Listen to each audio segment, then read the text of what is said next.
Hello, I'm Andrew Pritchard, and thank you for watching today's Corn Belt Regional Forecast, brought to you by Nutrien Ag Solutions. So we check in with the jet stream here on Friday morning. We've got zonal flow across the U.S., but it's sneaky zonal right now, where we've got little perturbations within the flow here, little disturbances that are bringing those chances for showers and storms, kicking off some severe weather across parts of the Corn Belt, and then watching this disturbance off to the north across the Canadian Prairie for the potential for some cooler air to spill into the Corn Belt by the time we get to mid to late next week.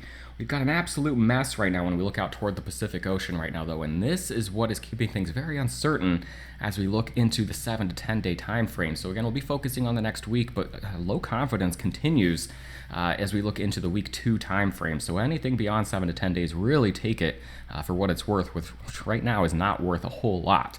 So you look at the temperature forecast over the next 10 days, our temperature anomalies, keeping things close to average across the Corn Belt overall over the next 5 days or so. But look at this cooler air mass across northern Canada into the Canadian Prairie.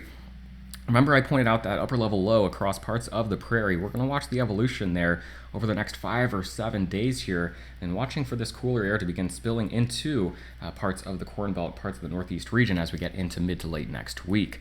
The precipitation forecast, again, keeping things active across parts of the central and eastern Corn Belt, looking for some beneficial rains in some areas that badly need it. We'll kind of dissect that at a higher resolution here in a moment.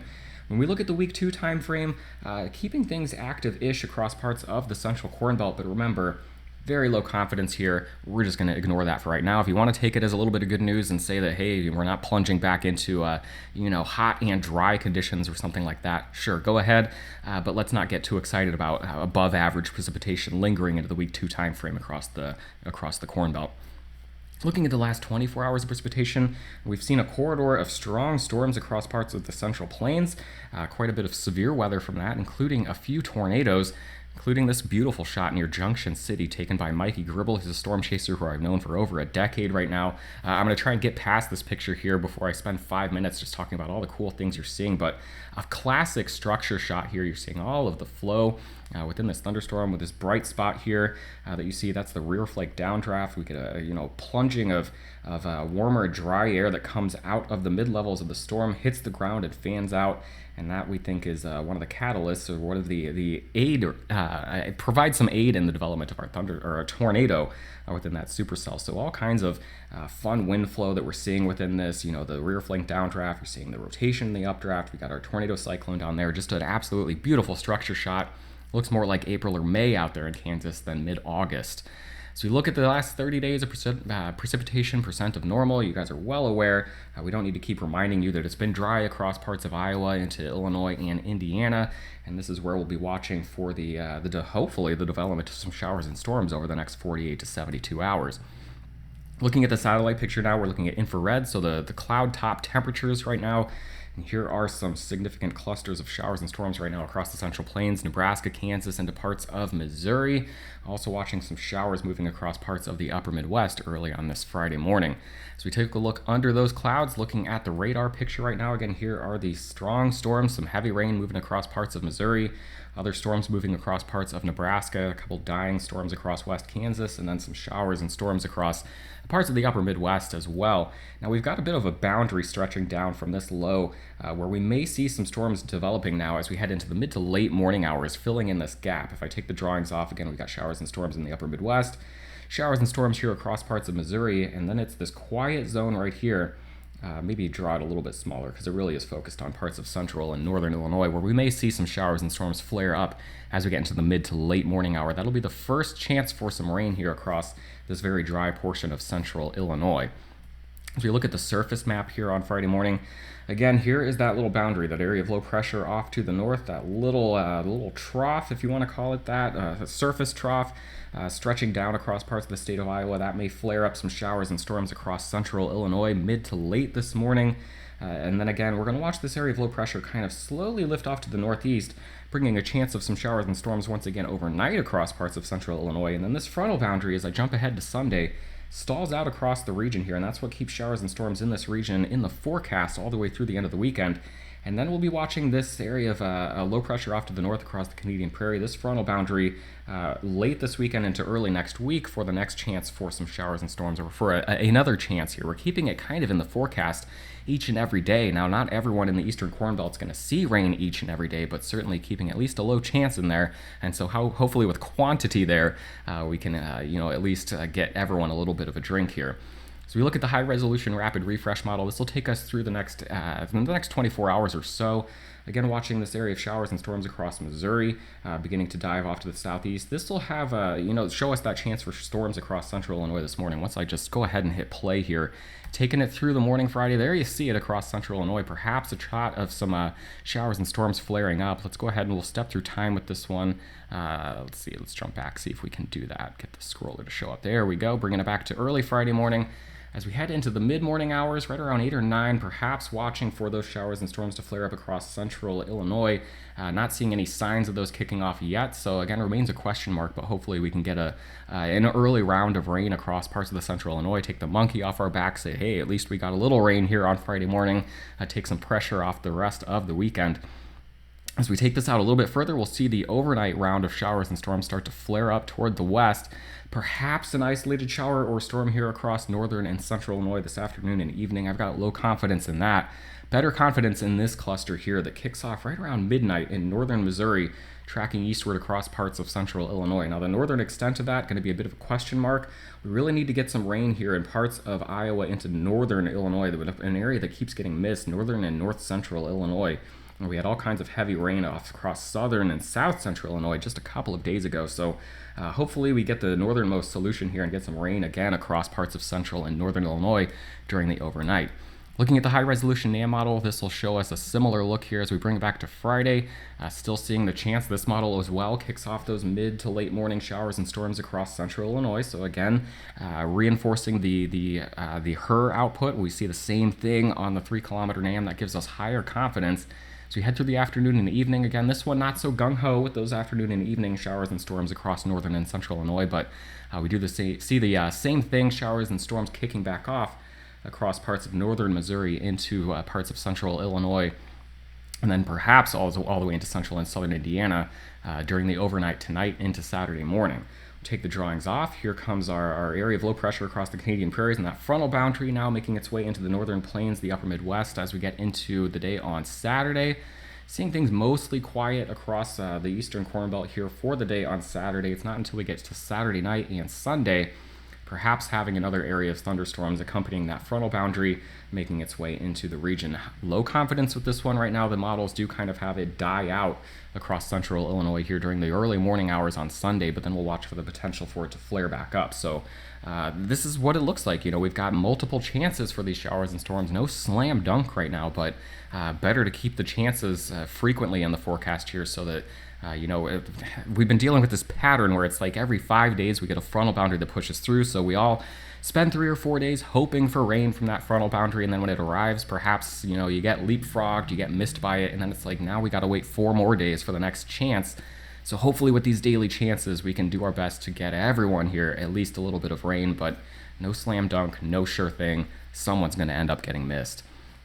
As you look at the accumulated precipitation, you'll see that look here from the next 60 hours. So this takes us all the way through Saturday night, actually. So about 48 to 60 hours. And there you see the pattern again. It looked great when we play out the loop, but you do see some holes in here where some folks perhaps not picking up a whole lot. Now, these models aren't going to do a perfect job of predicting these thunderstorms. Again, it's very chaotic. It's hard to nail down. So I just want to show you the pattern here. I'm not, promising or suggesting that this corridor from northern Iowa to northern Illinois gets missed. I'm just saying someone's going to get missed here, but hopefully we can get more of you at least a little bit of rain here over the next few days here. The severe weather forecast here, Friday on the left, Saturday on the top right, and then Sunday on the bottom. Here's what we've got. We've got a slight risk from parts of Kansas into southern Illinois. This has more to do with the overnight round of thunderstorms kicking off across parts of northern Missouri, northeast Kansas here, and then traveling eastward during the overnight into parts of central Illinois.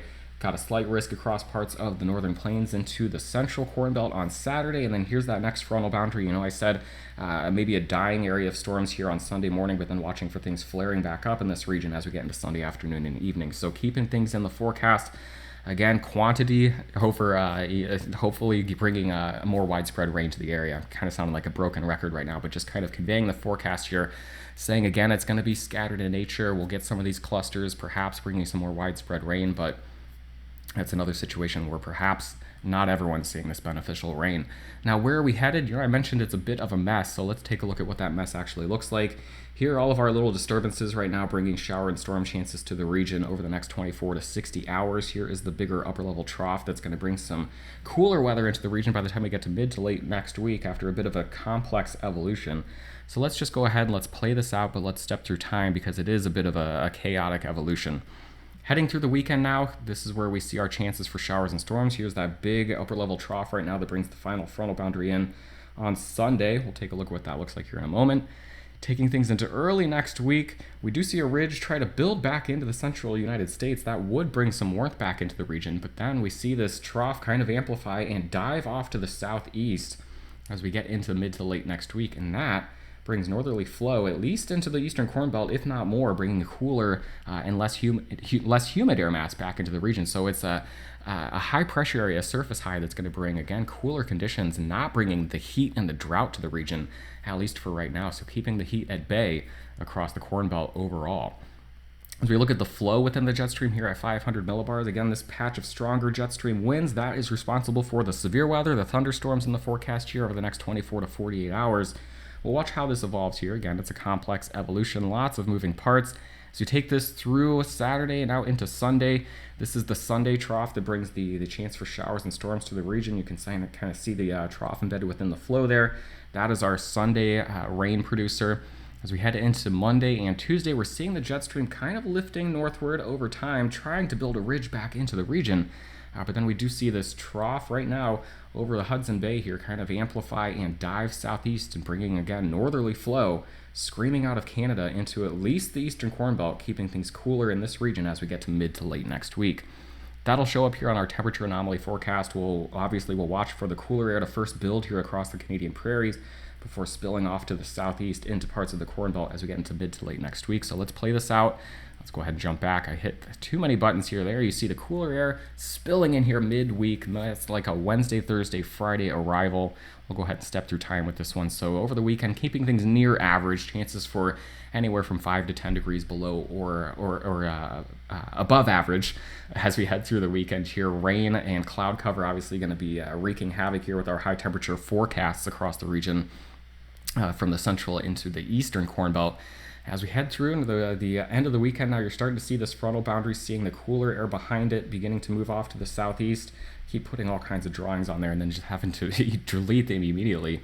Heading into Monday now, watching for the ridge, trying to build some warmth back into the region. You see it trying to keep the cooler air at bay across the Canadian prairie, but then it does look like it gives in here as we head into Wednesday, Thursday, and then Friday. And this is cooler air. This is, again, it's been a consistent signal, but this is about as strong as that cold air push has been. So, again, low confidence, high uncertainty here. We've got confidence, or at least I've got confidence in seeing this cooler air mass sink into the region, but how cool it's going to be, a bit of a question mark here. Right now, we are trending toward the cooler side. Again, if we looked at this yesterday, I would have said anywhere from maybe 5 to 10 degrees below average as we get to the end of next week. Right now, seeing things anywhere from 10 to 15 degrees below average as we get into the Thursday and Friday timeframe. Looking at the instability forecast that accompanies all this, again, we'll just play it out kind of quickly. I know we're getting a bit long. Again, keeping things unstable in this area. You can see the frontal boundary kind of stalled out along that. That, coupled with the upper level waves moving through the region, that's what keeps the showers and storms in the forecast. You know, they love to fire on those thunderstorms. I should bring it back here. When we look for thunderstorms, it's not necessarily where you see the highest instability that those thunderstorms are going to be. They like to form along the gradient there. So where we see the dividing line between the high, those bright colors, and the white there, that's where the thunderstorms love to blow up. Taking this then through the weekend, again, you kind of see it stalled out in that same area. And then it's not until we get to mid next week, that's where we see a final push. You see it come in. This is that cooler, less humid air mass making its push now through parts of the Corn Belt in early next week. This is Tuesday now, getting into Wednesday, and then seeing it finally push out of the Corn Belt as we get into Thursday and Friday. And so again, this is a milder, it's a less humid air mass, really kind of carves things out in this region, keeping it cooler. This is not an air mass that's going to support these widespread storms, these severe weather, and the heavy rain. So in the eastern Corn Belt, in that corridor from Iowa, Illinois, and Indiana, again, hoping we can get the rain from this weekend into early next week, because it does look like we kind of shut things back down as we head into mid to late next week. This also is why I have low confidence in that GFS ensemble model, keeping things. Remember, it had an active wet look in this area as we head through the week 2 time frame. I have low confidence in how things are going to evolve and how fast things are going to recover here. We're shutting it down as we get into the end of next week. How quickly do we start to rebuild here? What's our next player that comes in, bringing the shower and thunderstorm chances into this region? A lot of uncertainty, and that's why, again, once we get beyond next weekend, we're just going to leave the details for next week's forecasts. We'll take a look at the precipitation forecast that accompanies all of this then. Again, bringing it back. Let's go ahead. Let's step back and go through time with this one. We'll pause it, come back to Friday. Again, watching for showers and storms in this region as we head through the afternoon on Friday into the evening. And there we see them popping up overnight again in this corridor from northern Missouri into central Illinois, Friday night into Saturday morning. Taking things out a bit further now, getting into Sunday, here is that next frontal boundary moving through the region. You see it kind of sinking through right here. Do we get a flare back of shower and thunderstorms across this region on Sunday? Possibly. European model, not that gung-ho about it. I would maybe be a little bit more optimistic that we see some showers and storms in the region on Sunday. As we head through Monday and Tuesday, keeping the chance for some clusters of storms in here. This is, again, another low confidence situation. Then as we get into Tuesday and Wednesday, watching for that final push, that frontal boundary to come through the area. That'd be our last shot at maybe seeing some showers and storms across that region that badly needs it before we dry out. See that area of high pressure sink into the region. Cooler, less humid, and dry for late next week. Total accumulated precipitation from the European model. This is just the raw model output. And again, there you see it scattered in nature. So certainly a look that we like here across the eastern Corn Belt, but one where some people still probably going to get missed here, unfortunately. But this is about the best shot we've had for widespread rains across the eastern Corn Belt in over a month. Now, what I've got here on the left, you're looking at the European model, the ensemble probability of over 1 inch of rainfall. On the right, we've got the GFS ensemble model. We don't have the same thing, but I've got the ensemble mean, so the average accumulation here. It kind of washes out the details, but we see a similar look when you kind of look at these. We see the corridor here. This is going to be largely the precipitation here Friday and Saturday from Missouri into central Illinois. That's where we see that potential for a couple of clusters of storms. Seeing even a similar look when we look at this little hot spot here across parts of South Dakota and Minnesota. So a very similar look. Same thing across the northeast region, and that gives me decent confidence. Of course, if we could shift this just a little bit north, that would be ideal, getting into parts of Iowa and northern Illinois. But again, at least a decent shot of some folks, or a handful of folks, picking up maybe 1/2 inch to 1 inch at least across parts of this very dry corridor from Iowa into Illinois and Indiana. We'll finish here looking at the high temperature forecast then for the next 5 days. Friday, looking at temperatures anywhere from the low 70s in the Great Lakes to the mid to upper 80s off to the south. Heat continues to build here off towards the south, being suppressed, kept out of most of the Corn Belt. Parts of Kansas and Missouri may be feeling that heat into Kentucky and Tennessee. Here's your Saturday high temperatures. Sunday, frontal boundary kind of bringing some cooler temps into the upper Midwest and the Great Lakes. Warming up as we head into early next week, but then we'll be watching for that frontal boundary to bring that cooler air mass back into the region here by the time we get to mid to late next week.